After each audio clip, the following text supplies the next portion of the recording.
Assalamualaikum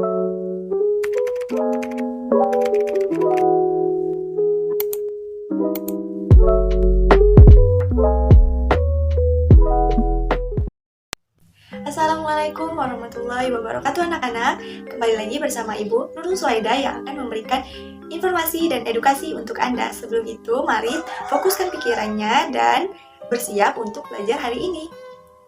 Nah, bagaimana keadaan kalian hari ini? Masih tetap semangat dan sehat ya? Dan dikarenakan kita sekarang sedang berada pada bulan puasa dan juga berada pada pandemi COVID-19, mudah-mudahan kita tetap sentiasa diberikan kesehatan jasmani maupun rohani dan juga kefokusan untuk tetap belajar. Baiklah, hari ini kita akan belajar mengenai taksonomi invertebrata. Sebelumnya, apakah ada yang tahu taksonomi invertebrata? Baiklah, jika tidak ada yang tahu, kita akan memaknai dulu apa sih taksonomi dan apa sih invertebrata. Nah, jadi taksonomi ini anak-anak sebenarnya diambil dari kata atau bahasa Yunani yang artinya pengelompokan. Kemudian kalau invertebrata ini sebenarnya kita sering dengar ya, invertebrata. Vertebrata itu apa? Jadi kalau invertebrata ini merupakan hewan yang tidak memiliki tulang belakang. Benar sekali. Jadi dapat disimpulkan bahwasanya taksonomi invertebrata ini adalah pengelompokan hewan-hewan yang tidak memiliki tulang belakang, tapi kita ambil dalam ruang lingkup laut saja atau yang hidup di laut. Tadi kan kita sudah memaknai atau sudah mengetahui nih apa itu invertebrata, apa itu taksonomi. Selanjutnya, bagaimana sih cara kita membedakan hewan-hewan invertebrata laut dan juga hewan vertebrata? Tentunya kita harus mengetahui terlebih dahulu karakteristik dan juga ciri-ciri. Ya, benar sekali. Jadi ada beberapa ciri-ciri atau karakteristik yang terdapat atau yang membedakan hewan invertebrata. Anak-anak perlu kalian ketahui bahwasanya hewan invertebrata ini ada hewan invertebrata tingkat rendah dan juga tingkat tinggi. Jadi kalau untuk salah satu ciri-cirinya yaitu alat ekskresi pada invertebrata tingkat rendah itu belum ditemukan, dan juga kalau pada invertebrata tingkat tinggi belum memusat pada satu organ. Artinya tidak ada yang berpusat atau yang berfokus kepada satu organ alat ekskresinya. Yang kedua, sistem saraf masih sederhana dan pusat saraf belum ada, kecuali ada beberapa jenis hewan yang berpusat atau pusat sarafnya berupa kumpulan simpul saraf atau gangglion. Selanjutnya, hewan invertebrata ini biasanya berkembang biak secara generatif dan juga vegetatif. Kemudian peredaran darahnya itu terbuka. Jadi darah dari pembuluh darah ini masuk ke jantung, kemudian sebagian lagi terus beredar melalui pembuluh darah dan balik untuk masuk ke dalam jantung. Ternyata anak-anak, ada banyak sekali hewan-hewan invertebrata yang pernah kita dengar atau yang pernah kita lihat, baik itu di televisi maupun secara langsung. Salah satunya itu ada hewan bintang laut. Apakah ada yang tahu hewan bintang laut itu apa? Mungkin kalau tidak ada yang tahu atau ada yang belum tahu bintang laut itu bentuknya seperti apa, akan Ibu lampirkan di sini nih. Nah, sudah tahu kan hewan bintang laut? Ya, dia berbentuk bintang gitu. Jadi bintang laut ini termasuk hewan invertebrata yang tinggal di perairan atau yang tinggal di air tentunya. Jadi mereka ini memiliki cangkang pusat dengan 5 lengan. Jadi yang berbentuk bintang itu tadi ada 5 lengannya. Jadi meskipun beberapa spesies memiliki banyak lengan, dia hanya memiliki 5 lengan saja. Nah, lengan bintang laut ini ditutupi dengan penjepit dan penghisap yang berfungsi untuk perlahan atau untuk si bintang laut ini mencari makan atau untuk bertahan hidup dari mangsanya.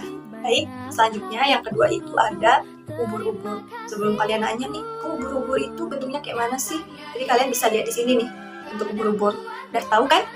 Jadi ubur-ubur ini juga termasuk ke dalam hewan invertebrata. Dia ini berasal dari filum Cnidaria. Jadi ubur-ubur ini tidak memiliki otak, jantung, tulang, dan mata. Kenapa sih Bu dia tidak punya tulang? Ya karena itu sudah menjadi ciri khas dari ubur-ubur ini sendiri. Maka dari itu dia ini memiliki tubuh yang lunak. Nah, selain memiliki tubuh yang lunak, mereka juga memiliki tubuh yang lembut serta transparan, di mana kegunaannya ini untuk melumpuhkan mangsa sebelum memakannya, untuk mengelabui mangsa. Jadi ubur-ubur ini terbagi menjadi 3 lapisan anak-anak, di mana yang pertama itu ada lapisan luar yang disebut dengan epidermis. Selanjutnya ada lapisan tengah, di mana lapisan tengahnya ini terbuat dari zat yang tebal dan juga elastik. seperti jelly yang disebut dengan mesoglea. Kemudian yang ketiga atau lapisan yang terakhir itu ada lapisan dalam yang disebut dengan gastoderm. Oke, selanjutnya yang ketiga itu ada cumi-cumi. Nah, untuk cumi-cumi anak-anak bisa lihat nih di sini gambar cumi-cumi itu seperti apa. Jadi cumi-cumi ini merupakan salah satu hewan invertebrata yang berasal dari filum Mollusca. Dia ini hampir sama atau satu filum dengan siput. Tahu kan siput? Jadi cumi-cumi ini tersebar di berbagai penjuru dunia, dan juga dia itu tersebar di lautan atau perairan paling dangkal dan juga dalam di seluruh lautan. Jadi cumi-cumi ini memiliki tubuh berbentuk tabung. Nah, ada sebagian tempat yang menyebut cumi-cumi ini adalah sotong. Nah, dia ini memiliki dua tentakel yang lebih panjang dari lengannya. Jadi mereka ini dapat berubah warna dan berenang mundur dengan mendorong air keluar dari tubuh mereka seperti kantong. Seperti ini nih contohnya nih, gini. Nah, dia berenangnya gini sampai naik ke atas. Begitu. Selanjutnya ada bunga karang atau spong. Jadi kalau kalian pernah lihat orang mendiving nih, nah pernah itu kan disorot spesies-spesies yang ada di dalamnya. Nah, ini ada salah satunya itu yang pernah kita lihat itu ada bunga karang. Jadi spong atau bunga karang ini adalah makhluk hidup multiseluler tanpa tulang juga, hampir sama ya dengan cumi-cumi tadi, tidak memiliki tulang. Kemudian dia ini berpori layaknya sebuah spons. Tahu kan spons itu apa? Kayak spons cuci piring yang memiliki kayak pori-pori gitu atau kayak lubang-lubang kecil. Nah, gitu. Jadi bunga karang ini juga memiliki sistem makan yang unik. Apa sih Bu sistem makan yang unik, maksudnya itu apa?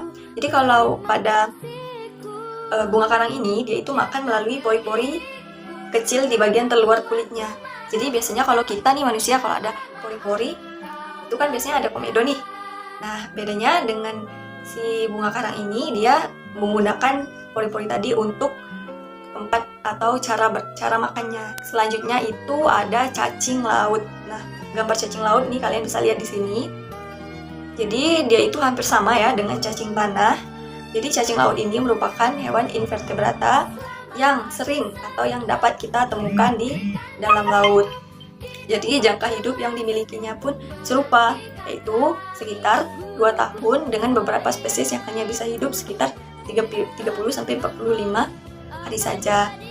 Nah, yang membuat cacing laut ini berbeda dengan cacing pada umumnya adalah warnanya yang cantik. Nah, dia bercorak-corak, kemudian terdapat merah, hijau, biru, coklat, dan lain-lain. Nah, hal itu disebabkan oleh adanya pigmen zat warna yang dimiliki oleh hewan tak memiliki tulang punggung atau tulang belakang. Itulah tadi beberapa contoh hewan invertebrata laut. Jadi hewan-hewan ini sudah sering kita lihat di televisi, di koran, di HP. Kemudian juga mungkin ada di antara kita yang sudah pernah melihat secara langsung. Jadi hewan-hewan ini tersebar dan memiliki banyak sekali spesies yang terdapat pada kawasan perairan laut dan juga kawasan pesisir. Begitu. Selanjutnya kita akan mempelajari mengenai interaksi yang terjadi di dalam hewan invertebrata laut itu sendiri. Jadi ada beberapa macam interaksi yang terjadi di dalam struktur organisme atau spesies invertebrata. Jadi salah satu contoh interaksinya itu ada predasi. Jadi predasi ini biasanya disebut sebagai memakan satu sama lainnya. Jadi sebagian besar hewan heterofik ini mendapatkan makanan dengan cara memangsa organisme lain. Jadi biasanya hewan pemangsa atau predator ini lebih kecil dari yang dimakannya atau yang dimangsanya. Nah, biasanya hubungan antara pemangsa dan yang dimangsa ini berlangsung hanya dalam waktu yang sementara. Selanjutnya ada paratisme. Jadi paratisme ini hampir sama atau sama ya dengan parasit. Kita mungkin pernah dengar ya parasit, hewan parasit atau yang menempel. Jadi parasit ini adalah organisme yang hidup di atas atau yang disebut dengan ektoparasit. Kemudian di dalam atau yang hidup di dalam tubuh atau yang disebut dengan endoparasit, organisme lain atau inang yang mendapatkan makanan dari inangnya. Jadi paratisme ini adalah hewan yang hidup atau yang bergantung kepada hewan lainnya. Selanjutnya, interaksi selanjutnya itu ada kompetisi. Nah, kalau kompetisi ini identik dengan persaingan.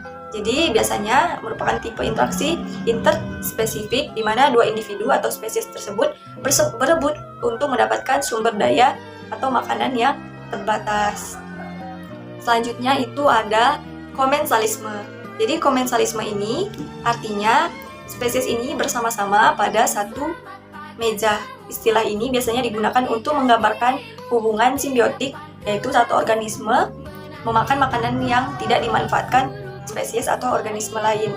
Nah, contohnya itu mungkin kita pernah lihat hiu dan juga terdapat ikan remora di bawahnya. Jadi ikan hiu ini berenang, kemudian ikan remora ini memakan parasit-parasit atau makanan yang bisa dimakan ikan remora. Jadi tubuh hiu ini bersih dan juga ikan remora ini mendapatkan makanan. Itu yang disebut dengan komensalisme. Jadi artinya itu dua-duanya diuntungkan, jadi tidak ada yang dirugikan. Selanjutnya itu ada mutualisme atau biasa disebut di mana masing-masing spesies ini memperoleh keuntungan yang disebut sebagai mutualisme ini tadi. Begitu. Jadi sampai di sini apakah anak-anak paham? Ya, Ibu harap anak-anak masih tetap fokus dan juga mudah-mudahan bisa paham apa yang Ibu sampaikan tadi.